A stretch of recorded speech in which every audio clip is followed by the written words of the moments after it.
welcome back. Nick and Lex here. Hello, everyone. How's it going? So, tonight, we're super excited. This is a request, a request for NARVIK. Yeah. His Dan request, and finally, we're going to get to listen to some Colosseum together. I know. I'm excited about this. Nick First just told time. me, like, oh, NARVIK requested this amazing band. It's called COLOSSEUM 2, and they're so good. You would love them. So finally, NARVIK made it possible. Thank you. This is his Dan request.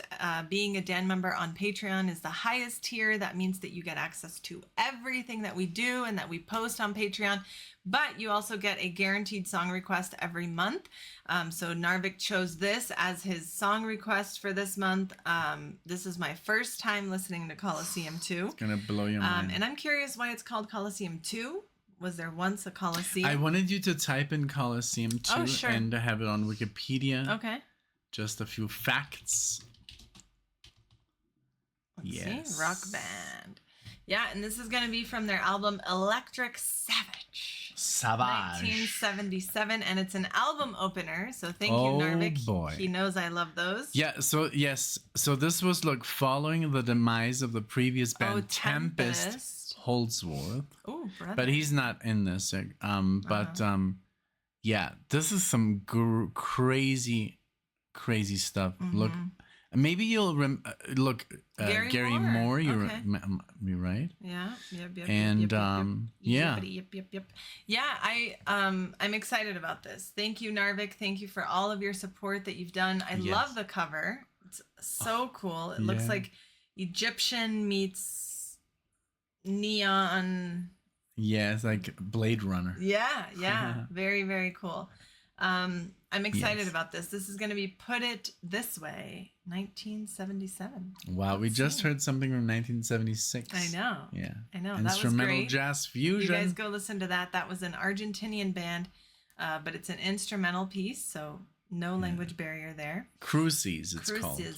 Cruises or Cruises. Cruises. Yeah, I don't know. Yeah, you'll love it. You guys go listen to it. Okay, let's go. All right. Thank you so much. If you're new to the channel, please do us a favor. Like the videos, comment, subscribe to the channel, all that good stuff. Yes. All right, here we go.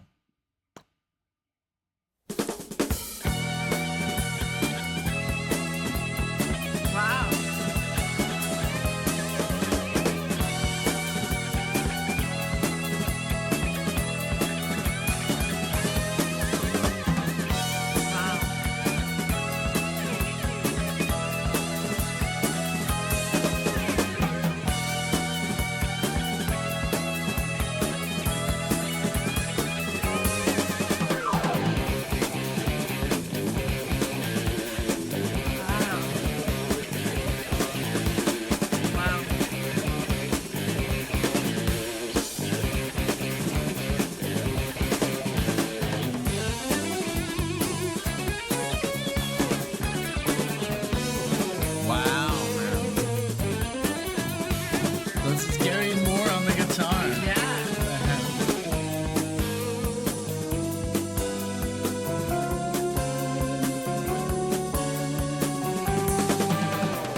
can't believe it. That was amazing.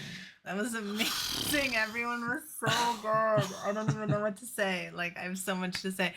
The drummer is insane. The drummer was like the highlight. The drummer. Philip Neil Murray. No. That's the bass player. Oh, okay. Yeah, hold on. I have that pulled up because the bass was insane. Like, and I'm obsessed with, he's played with so many bands that we know. But he played with Whitesnake, obviously Gary Moore, Black Sabbath, Michael Schenker Group. That I loved the bass line. It was so good.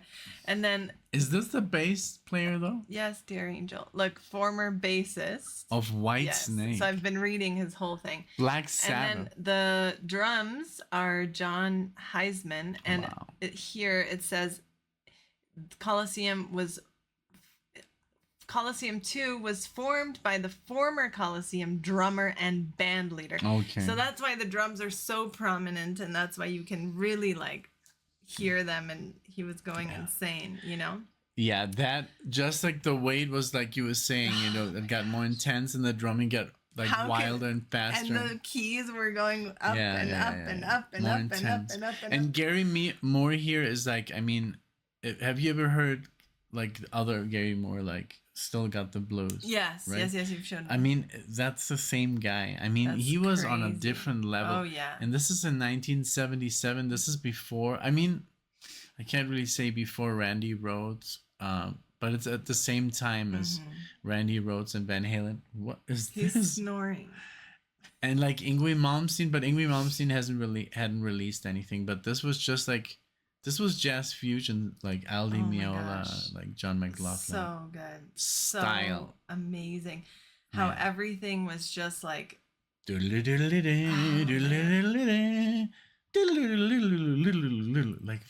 yeah, so and good. the keys were, wow. Again, we just listened to Cruise Season. It was a bit, you know, in the same direction, and we were like, what is it?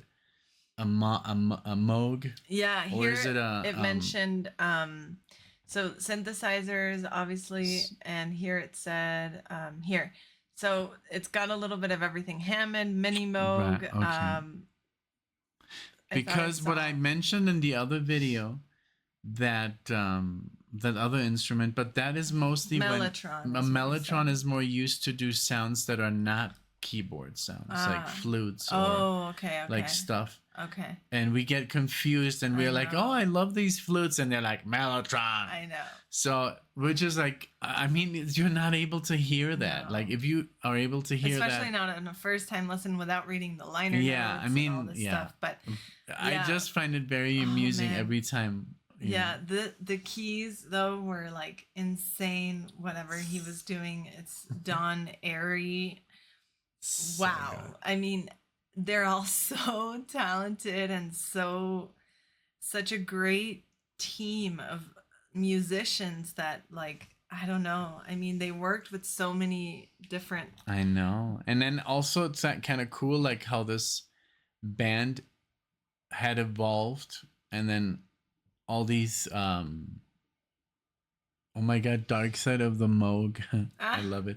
I love it. Yeah, I love how they kind of went their separate ways and did all these other projects with all these other great musicians. So yeah, it's like, this is next level. They are amazing. I absolutely loved this. Thank you, NARVIK. Thank you so much. This is a great discovery, and you knew that I would love them too. Oh yeah, I already know what we're getting into. Yeah. But it's always a great surprise, you know. Every song is different, you know. Of course, yeah. But I just knew you were gonna like it, you know. This since was you like wonderful, and it's so many great things were happening in the music industry in the 70s. You know, you guys are always like, oh, we were so lucky to grow up, and you really were. I mean, it's cool for us now to just have everything. We don't have to like wait for it to be released. But, you know, you have the big uns that were famous in the 70s, you know, like, yes, Genesis, Pink Floyd, blah, blah, blah, blah, blah, blah, blah, blah, blah.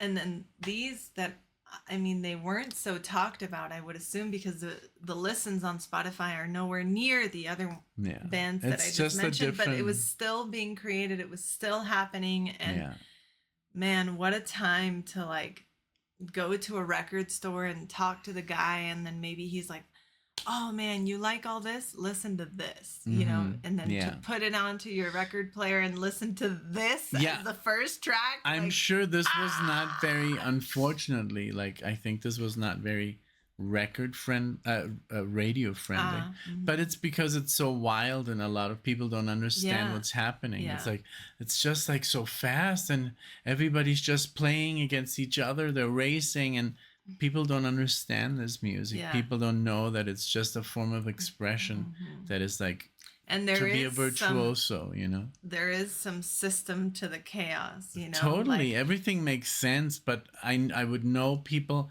that would not understand this at all. Totally agree.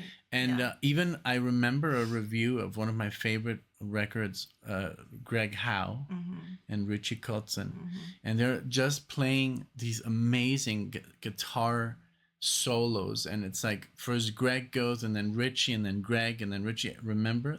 I played you this. Yes. And this guy, I don't know how he got his license, you know, like to be a journalist. Okay. Because he basically said, oh, they're just like, it sounds like they're racing against each other. Like, what are they doing? Like, are you serious? You're supposed to be a musician. Yeah. Like a journalist who understands just about this. Just look outside the box for a and that like is then a review forever. And he gave them like 2 stars. Well, some other person maybe would have given them 5 stars. He would have had the new musical knowledge. So it's just, you know, it's tough in this industry because one person says it sucks and then you have that bad review forever. Yeah. I just love how, oh man, this is so unique, you know. It's very, very much a combination of everything that was happening at that time, but also just very different, you know, from like other music that you can hear if you don't just stick to the commercial stuff, right? Like Pink Floyd would never release anything like this. No, it's very a different style. It's out there. But going back to the radio friendly, what I do think is cool is that all of their songs are on the shorter side. The longest song is 6 minutes. And so that's pretty cool because normally these bands would have like a epics, you know, like 18 minutes or whatever. So that is very cool. There's a lot more yet to be discovered of Colosseum 2, and I'm curious to listen to Colosseum as well. I was going to say I'm curious to listen to Colosseum 2. TOO. But yeah. I loved it. I loved this was a great request. Thank you, NARVIK. This was wonderful. I'm curious also to know what you guys think when you listen to this. Have you heard of Colosseum or Colosseum 2? Where were you when you first heard it? Who introduced you to it? Let us know. And if you just discovered it today, please also let us know, because we like when you guys share music with us, such as NARVIK sharing this with us and the rest of you. But it's cool when you discover things through us as well, you know? Of course, yeah. Yeah. Thank you guys so much for watching this. Is there anything else that you want to add? I'm done. Say? Thank you so much. I appreciate it. Yeah, thank you guys. If you like this video, like it, you know, subscribe. We would love you all to form a part of this amazing community. And we hope to see you all in the next one. Thank you, Bye, guys. Everyone. Bye.